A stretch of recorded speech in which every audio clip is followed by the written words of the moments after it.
Radio So Mystery Theater presents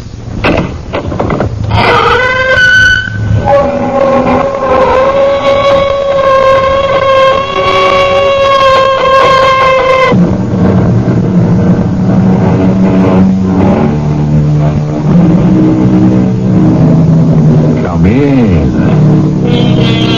Welcome. I'm E.G. Marshall. Oliver Prouty was a strange man. Everybody in town felt it, but nobody could have told you why precisely, or what was strange about him. He looked ordinary enough, dressed pretty much the way everybody else did, though possibly a trifle more neatly, had impeccable manners, but was never standoffish or at all conceited. Never seemed to think he was better than anybody else. No, he was just somehow different and strange. Dr. Mabley? Yes, Louise? Was Oliver Prouty in church this morning? Why, yes. Yes, I believe he was. I thought I heard his voice when we sang Bringing in the Sheaves. Mr. Prouty's voice is a great contribution to the hymn singing. Booming out like that gives the whole hymn more body. Gives the congregation courage to sing out. Don't you think so? Yes, I do. Only what, Louise? Why is it, Dr. Mabley, that it's only during the hymn singing that Oliver has any courage at all?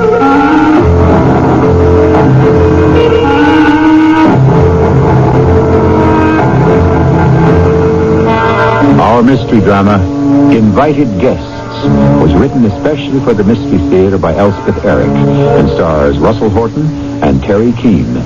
I'll be back shortly with Act 1.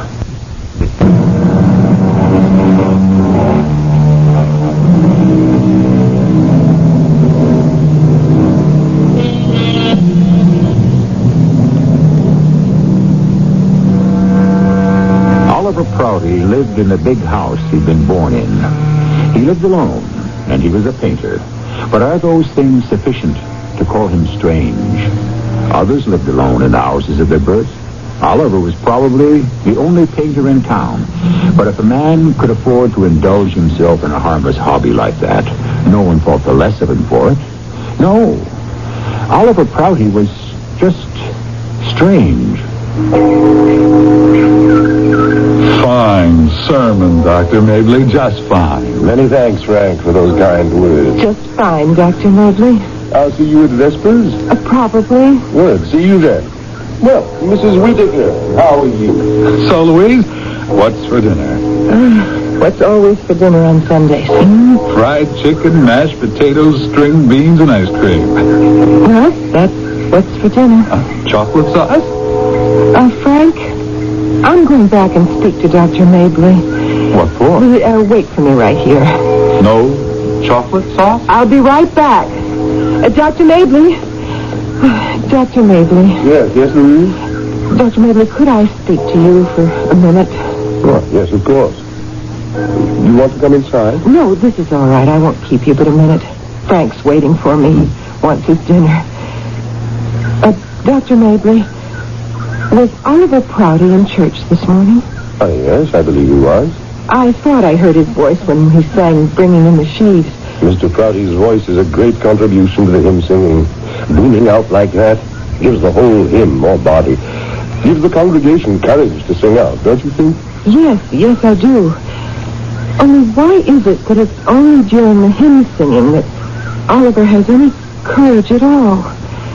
Well, I'm not sure I know what you mean, Louise. Dr. Mabley, Frank and I have known Oliver since we were all kids in school. We were very close, actually. But since Frank and I were married, that's 3 years now, we've asked Oliver to the house for dinner time and time again. We'd love to have him, talk over old times and all like that. But he never accepts. Oh, he's very polite about it, very appreciative, but he always has some excuse why he can't come. And it's beginning to upset me. You think he's afraid to have dinner with old friends? Well, I know it sounds silly, but it's the only thing I can think of. There's a sort of a look about him when I invite him. He looks frightened, as though Frank and I might hurt him in some way. What sort of excuse does he give you for not accepting? Well, that's another thing that's got me worried. He always says he has guests coming for dinner. Sure, that sounds reasonable. Well, yes, that's what I thought the first few times, but every single time? Like for 3 years? There's something fishy about that. Fishy? Well, you know, it's strange. Are you sure you're not unduly alarmed, Louise? Maybe. But I happen to know that he never goes to anybody's house. I've asked around, you know, in a tactful way. Mm-hmm. And he gives other people the same excuse, that he's expecting guests. Well, if he never goes out anywhere, then who comes to his house? Oh, I've never asked him that. After all, there are limits beyond which you cannot go, even with old friends. Yes, I suppose. Oh, well, I've taken up enough of your time. Oh, that's all right. I don't know what good I thought I could do. It was just that I felt I had to talk to someone. Well, that's what I'm here for, Louise, is to be talked to. Well, I better get back to Frankie, wants his dinner. Thank you, Dr. Mabel, for listening. Oh, just a second, Louise. Yes? The thought just occurred to me. I don't know if it would be of any use, but I could try.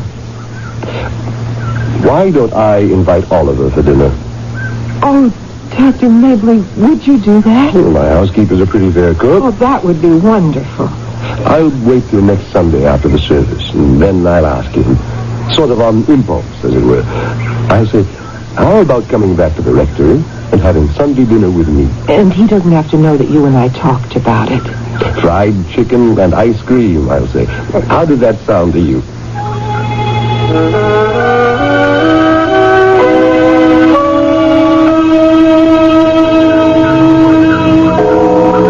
See you at Vespers, Mrs. Whittaker.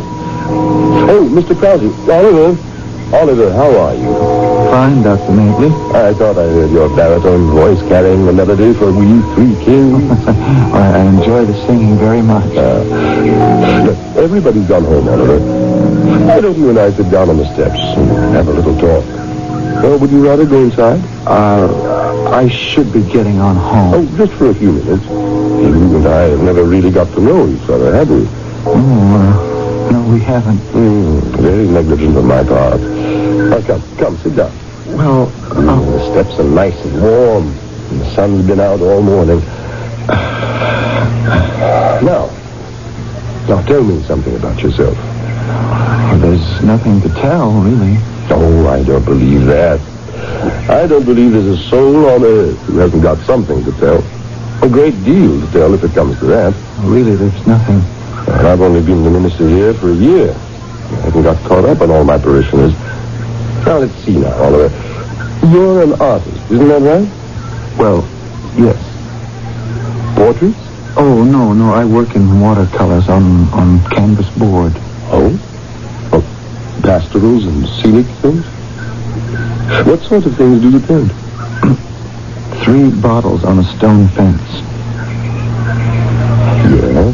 Not much background, and the fence is sort of sketchily drawn. The important thing is the 3 bottles. What else? That's all. No, I mean, what other things do you draw? People, animals, trees, houses? Just 3 bottles on a stone fence. Just that. Mm-hmm. I'm trying to get it right. I see. 3 years now, I haven't got it right yet. Maybe you should go on to something else. Oh, no, I couldn't do that. You could always come back to the 3 bottles. I have to get them right before I can turn to anything else. How many times have you drawn the 3 bottles, Oliver? Hundreds of times. Thousands of times. I've lost track. Would it be possible for me to see your work sometime? Would you be interested? Well, not that I know anything about art. No, I don't. But yes, I'd be interested. After all, I'm interested in you. So I'd be interested in anything you do. Well, maybe sometime if you're not busy. Oh, never too busy for one of my flock. It's very nice talking to you, Dr. Mabley. Hold on a minute. I've been keeping you from something. No, not at all. No, I just had an idea. Why don't you come back to the rectory with me and share my dinner? I have a housekeeper who's not a bad cook. That's very nice of you, but I'm afraid I can't. Oh, now, don't tell me you have another engagement. I'm expecting guests. For dinner? For dinner, yes. How many are coming? A lot of people? Big party? No, just two people. Are you doing the cooking yourself? Oh, yes, I always do. I like to cook. It's a hobby of mine. I see. What are you cooking today? I'm trying out a new recipe. Squab stuffed with a pecan dressing. Well, now, that does sound good. Mm-hmm. Watercress salad and cucumbers poulette. No wonder you'd rather eat at home than with me. I didn't mean that. Well, with me, you'd get fried chicken and mashed potatoes. I'm sure it would be delicious, but I have these guests coming to the house, so you see, I can't. Well, some other time, perhaps? Yes, perhaps some other time. Oliver, just a minute more. I'm going to ask you a very impertinent question. You don't have to answer it if you don't want to. What's the question? You won't be offended. It's a bit personal. What's the question? Who are the two guests you invited for dinner? You said 2 people, I believe. Yes, 2. People from around here? They used to be. Oh, they moved away. Yeah, they moved away. Oh, then probably they're not anyone I would know. No, you wouldn't know them. But someone else might, huh? Someone in town might know them? Oh, yes. Oliver, forgive my persistent curiosity. I know it's in bad taste to go on prying into your life like this, but who are they? My mother and my father.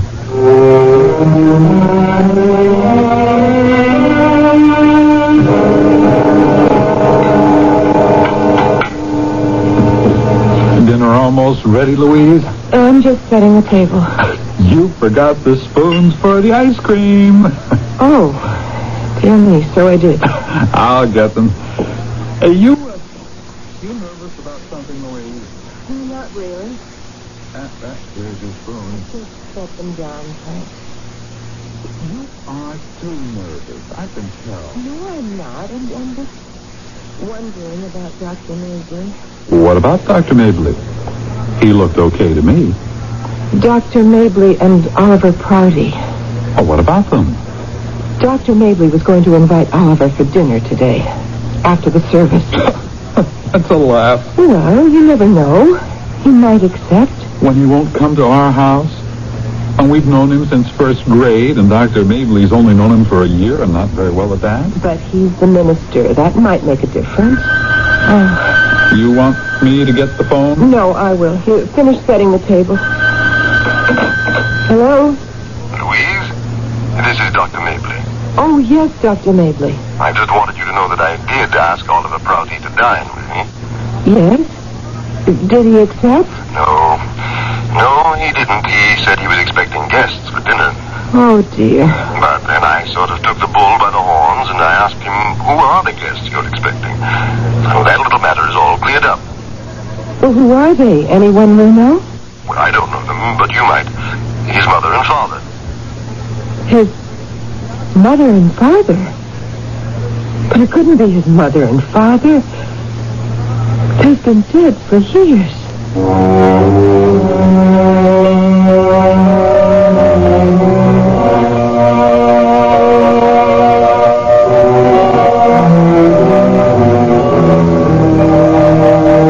It would seem thus far that Oliver Prouty is indeed a strange man. But wait for the rest of the story. You may discover that Oliver Prouty is no more strange than you are, or I am.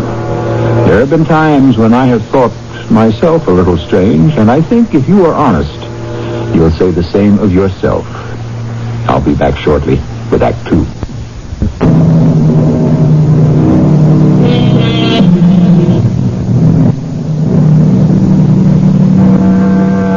What, after all, do we mean by strange? Odd? Eccentric? Unusual? even grotesque? I think perhaps we only mean unfamiliar, not quite what we're used to, something outside our experience, not exactly conforming to our notions of what people should be, or at least appear to be. But where did these notions come from? Who gave them to us? And how substantial are they? Well, for heaven's sake. What's the matter, Louise? Frank, you know I told you Dr. Mobley was going to ask Oliver Prouty to have dinner with him today after the service? Well, he did. Mm-hmm. And Oliver said no, thanks. Am I right? Yes, but that's not all. Said he was expecting guests, right? If you'll stop being so smart, I'll tell you. Dr. Mobley said, who are the guests you're expecting? It's something we never had the nerve to ask. Oh, none of our business, who? Well, Dr. Mobley made it his business. Maybe that's what we should have done a long time ago. Come right out and asked him. Because when Dr. Mobley asked him, you'll never guess what Oliver said. Who? Nobody around here, I'll bet. You could say that. You could say nobody from around here. Well, who? Anybody we know? People we used to know. For Pete's sake, Louise, who? His father and his mother. Well, they're dead. I know. Both of them are dead. I know. Been dead for 4 or 5 years. I know. Well, maybe he just said that for something to say. You know, like he didn't feel like saying who his guests were really. Like it wasn't any of Dr. Mabley's business, so he just said the first thing came into his mind. That could be. Couldn't it? I suppose it could. Well, maybe old Oliver has got a lady friend he doesn't want to talk about. Maybe she's married or something. A clandestine affair. You wouldn't want to tell a minister something like that. Frank, I'm going over there. Over where? To Oliver's house. You can't do that. Oh, yes, I can, and I'm going to. Oh, what if you bust in on something? I don't care. I care. Nevertheless, I'm going. Louise, I forbid you to. Forbid? Frank, the day is long gone for husbands to forbid their wives to do anything. I am going. Well, you're not taking the car. I forbid you to do that. I mean, the car is in my name, and I forbid you to take it. All right, I won't take the car. I'll walk. It's too much. I'm young and healthy. Frank, I've got to know.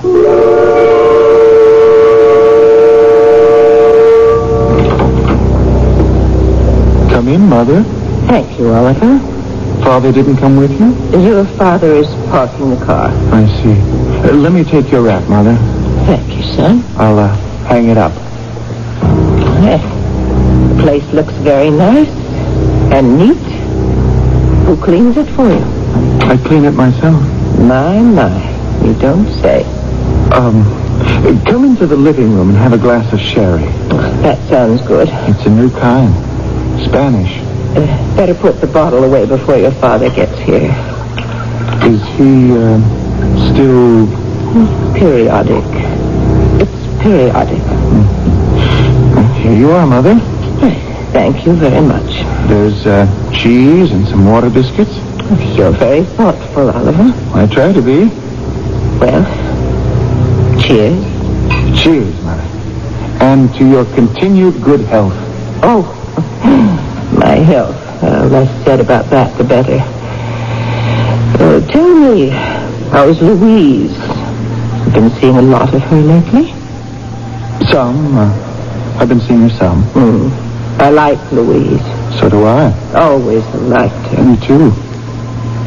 She sees a lot of that, Frank, what's his name, doesn't she? I think they go out some. I hear he's crazy about her. I wouldn't know. Well, they've been seen around together, lots of places. Oh? Have they? She must like him a lot to go out with him so much, don't you think? I don't know how much she goes out with him. A lot. She goes out with him a lot. Mother, would you like to see my latest watercolor? Oh, yes. If you want to show it to me. I thought you might like to see what I've been up to. Certainly, if you want me to. Well, what do you think of it? I already saw that one. Oh, this is a new one. It's the same fence, same 3 bottles. No. Can't you see? I see 3 bottles on a fence. Anybody can see that. No. It's more.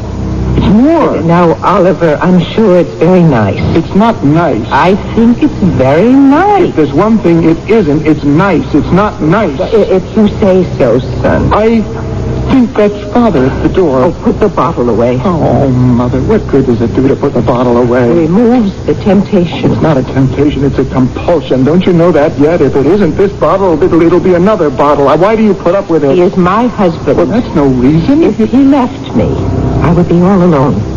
Unless, of course, you should take it into your head to marry Louise. Then there would be a place for me, and there would be grandchildren, God willing. We're having squab for dinner. Squab's nice. Expensive, huh? Stuffed with pecans. I don't think I've ever heard of that. And cucumbers poulet. Cucumbers don't agree with your father. I forgot about him. I'll go let him in. Hide the bottle first. It's too late. Hello, Father. Hi there, son. Glad to see you. I'm glad to see you, too. And look what I brought you. Your old 22 rifle. Where did you find it? Up in the attic. Remember when I gave you this? My 14th birthday. Oliver's a man now, I said to myself. Time he learned how to shoot. And then I went right out and bought you this nifty little 22. And a lot of bullets. Yeah, found some of those up in the attic, too. All packed away real careful. Yeah, the gun's in fine shape. Cleaned out the bore for you. Oiled it. Thank you, Father. Loaded it and brought it with me. Here. Take it. I don't really want it, Father. Take it. I really don't want it. Don't bully the boy, for heaven's sake. Can't you see he doesn't want the stupid gun? Huh. Well, I'll just set it here against the wall, okay? I wish you'd take it back. What I need with this dinky thing, I got shooting pieces of like a witch you wouldn't believe. What's this? Sherry? You don't want any. Who says I don't want it? I say it. Yeah, I see you've been having a little nip. That's different. Yeah. Hey, what do you say, Oliver? You and I go out shooting small game one of these days. No. You know, rabbits, chipmunks. Maybe there's some pheasant around here. I saw some once. I've never seen any. Yeah, we'll bring down something. Stop pestering the boy. I just said... Keep everlastingly at him. Nag. Why don't you let him alone? Why don't you let him alone? When are you going to see Louise, Oliver? When are you going to take her out dancing? She's not going to ask you, you know. You've got to ask her. I don't do that. She's going steady with Frank now. He'll cut you out if you're not careful, and then where'll you be? I don't do that. I have never done that. You do it all the time. And you, what do you do? Sneak off to the pistol range with a bottle, that's what you do. That's your contribution to the family. Stop it! Stop it, both of you! Tell him to stop. Tell her. I can't stand anymore. I don't want to hear anymore. I'm fed up. I try to make things nice, make things pleasant. I cook dinner for you. Squab and cucumbers. I can't eat cucumbers. And you come over here, and it's the same thing all over again. Every single time, the same thing over and over and over. The same old thing. Never anything sweet or helpful or just the same old thing. Time after time after time.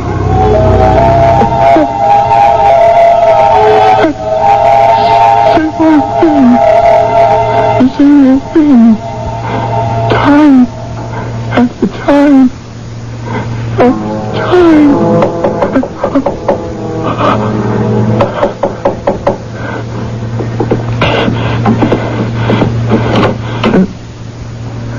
What? Louise, how nice to see you. Hello, Oliver. Do come in, Louise. You're sure you want me to? I want you to very much. I thought I heard you talking to someone just now. To myself, probably. People do that when they live alone, so I've been told, or read it somewhere. Please, come in, Louise. Well, if you're sure. I'm sure. I'm very sure. All right, then. Good. You're positive there's nobody here? Nobody but you and me. But I wouldn't want to intrude. Let me pour you some sherry. But there's a full glass right here. Oh, is there? Looks like it hasn't been touched. Oh, I must have poured it for myself and forgotten it. I think I'll drink it now. Would you like some? No, thank you. All the more for me. Louise, do you see a lot, Frank? Frank and I... Are you and Frank going steady, Louise? Oliver... Because I love you, Louise. I think I better leave now. No, I want you to stay. I want you to look at my latest watercolor. Oh, it's right here on the easel. But don't you want to take a look at it? Aren't you interested?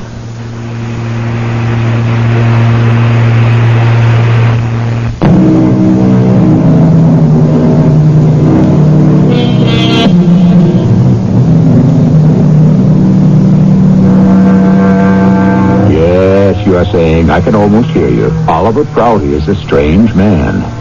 Is he perhaps mad? But wait.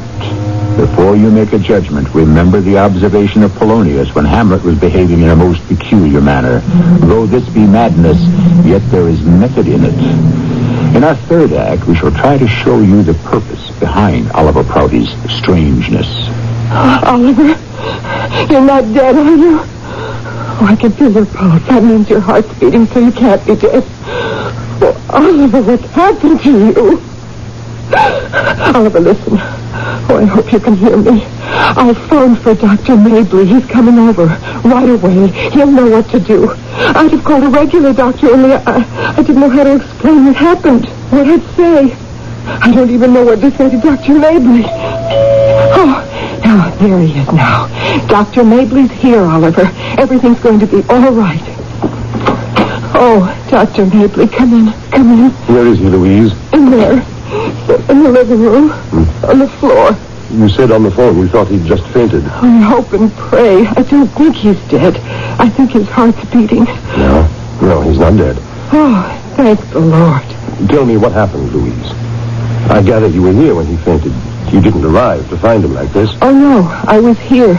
I'd been here for, 5-10 minutes. Yes, well, what happened? I hardly know how to tell you. Start at the beginning and simply tell me. All right. After I talked to you, after I told you that Oliver's father and mother have been dead for years. You're sure about that? Dr. Mabley, we went to their funerals, both Frank and I. It was before we were married, but we went to comfort Oliver the best way we could. Not that he seemed to need it either time. Whatever do you mean by that? But he just stood by the grave both times, staring off into space with a sort of frozen look on his face. As though the funeral had nothing much to do with him. As though he was just there out of, I don't know, politeness or something. Tell me what happened today. Well, after I talked to you, I told Frank I was coming over here because I was worried about Oliver. What he said about his mother and father coming for dinner. Yes. And Frank said, don't think badly of him, Dr. Mabley. It's just a way of speaking that men have. But Frank said, probably he told you that because he had an engagement with some woman, maybe a married woman. Now, I know Frank shouldn't have even thought of such a thing, but, well, you know. Yes, I do know. Now, just go on. Well, Frank got very upset, and he said he forbade me to go. Well, you know, Dr. Mabley, men just don't say things like that to women anymore. So I've heard. And besides, oh, dear. Something just occurred to me. What is it, Louise?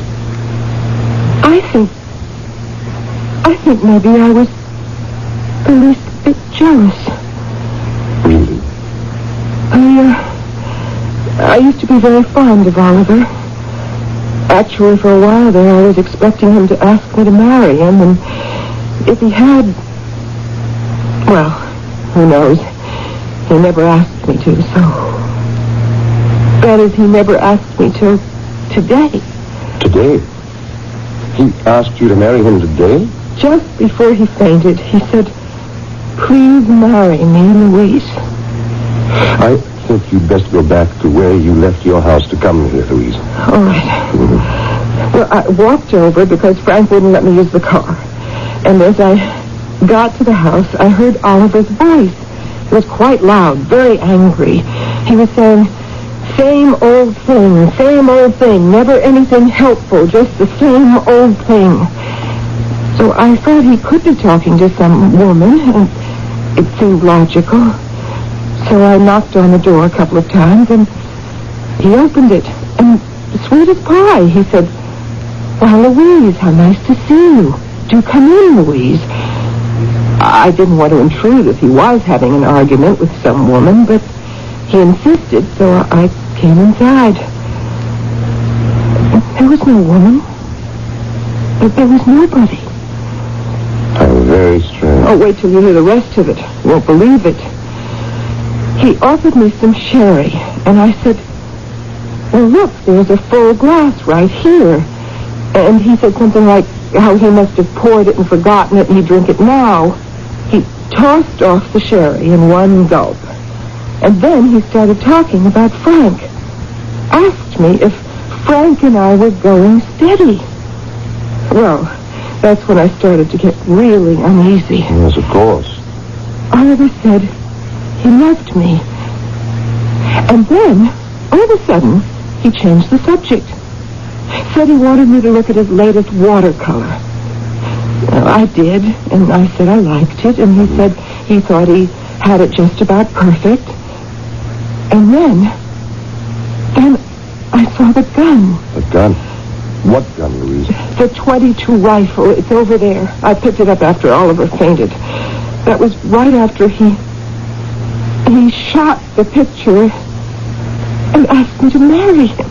Shot the picture? Now look at it. It's over there on the easel. He shot the picture? He was very proud of himself. Shot all 3 bottles right through the neck, he said. He was right. He did. And then he said, "Please marry me, Louise." And he fainted. Good Lord. What do you make of it, Dr. Mapley? I don't know. Oh, Louise, I think he's starting to come round. Yes, he is. Louise, I think it would be best if you went home. I need to talk to Oliver privately. If you say so. Please. Let us know if he's all right. I will. Don't worry. I don't know how Frank is going to take all of it. Mr. Prouty. Oliver. Who? It's Dr. Mabley, Oliver. Where did you come from? Someone called and asked me to come over. Who? A good friend. Why? What happened? You fainted. I never faint. Well, you did this time. Why should I faint? I think I'd like to have you tell me why.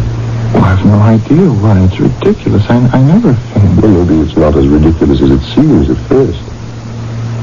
Oliver, remember after church this morning when I asked you to have dinner with me at the rectory? I remember that. You said you couldn't because you were expecting guests for dinner. I said that? Yes, that's what you said.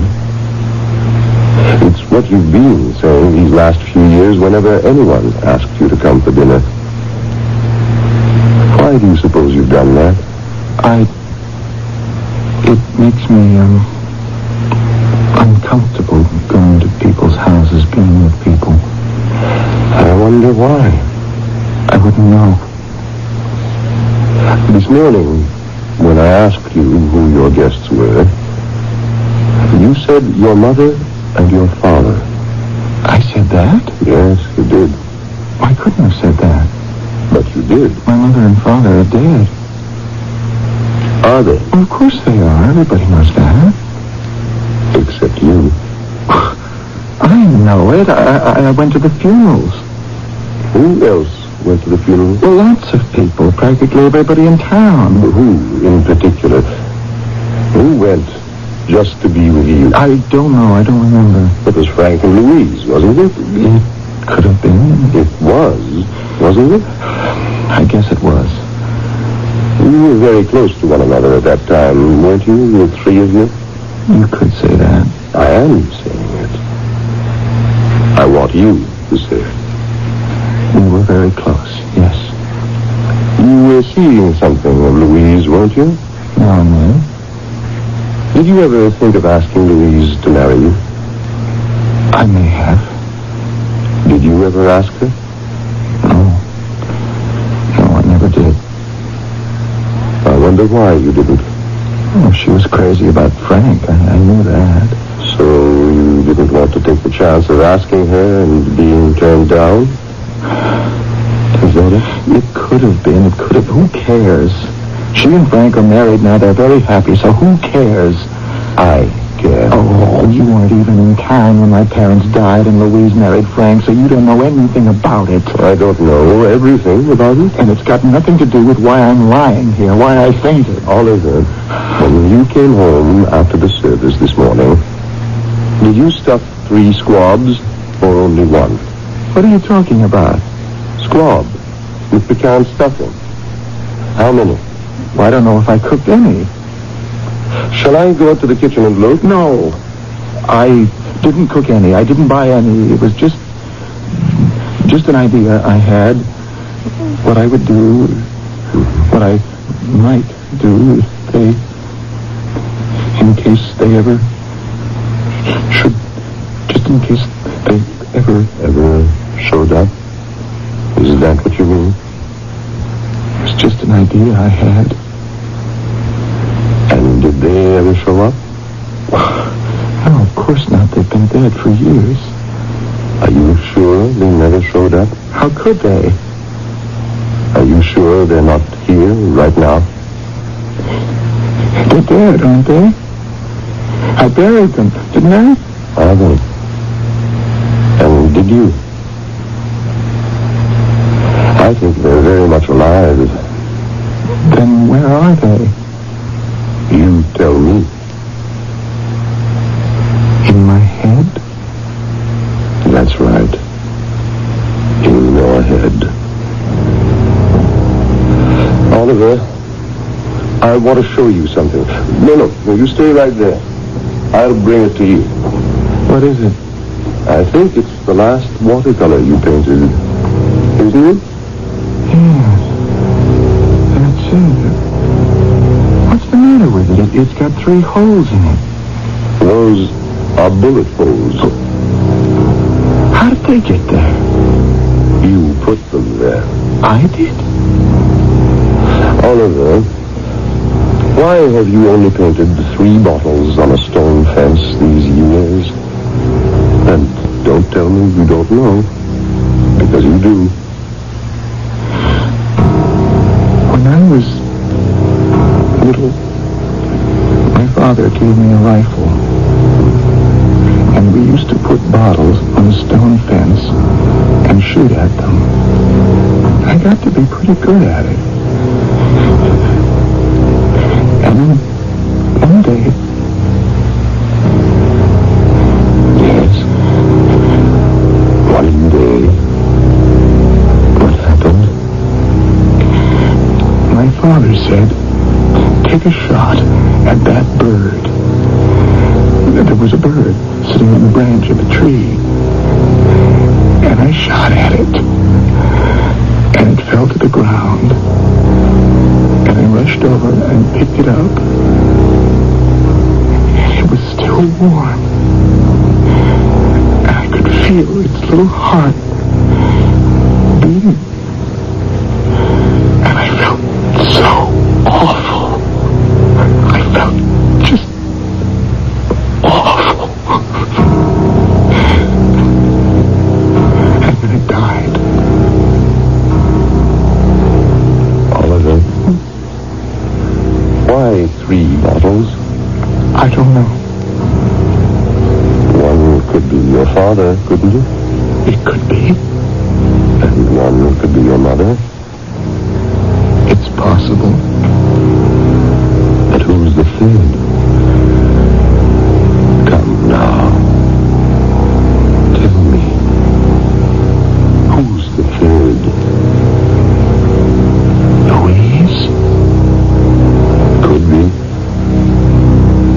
Frank? Could be. But they're both alive and well. So you see, you didn't kill them. You only wanted to. And you didn't kill your mother and your father either. You only wanted to. You can get up now. And I'll wait while you take a shower and change your clothes. And then I'm taking you back to the rectory for dinner.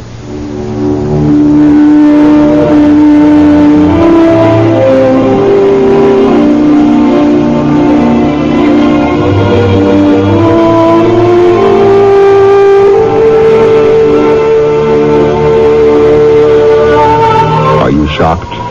Do you consider Oliver Prouty not only strange, but mad? Also wicked, depraved, and beyond redemption? Have a little compassion. Until you yourself have suffered some of what he has suffered, be sparing in the adjectives you use to describe him. After all, he did nothing. He only thought and felt. And as yet, we have no punishment for that. I shall be back shortly.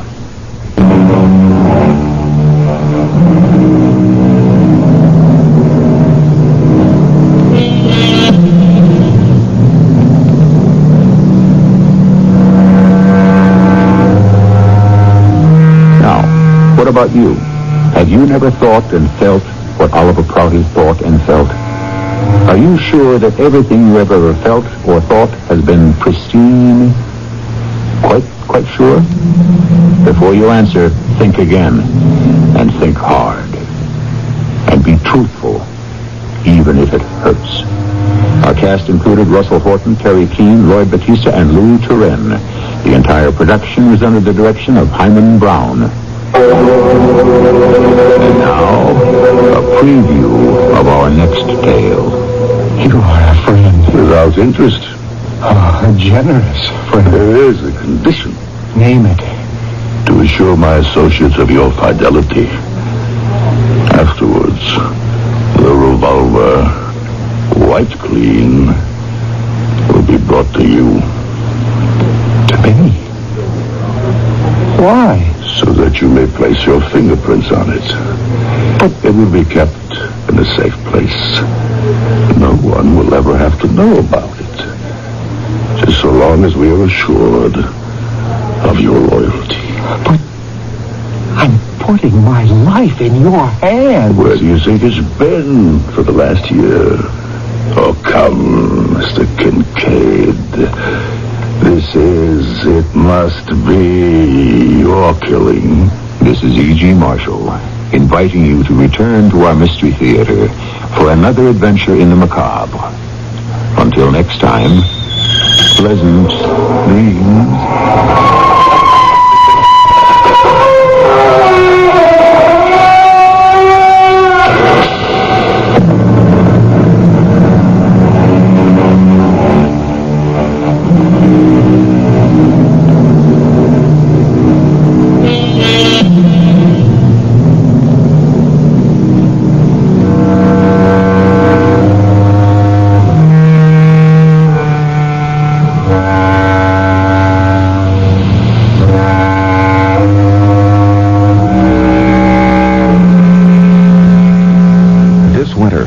Everything you think you are behind you and join Outward Bound for a few weeks in the exploration Southwest Out. You've been listening to the OTR Gold Network. Find more classic radio at otrgold.com.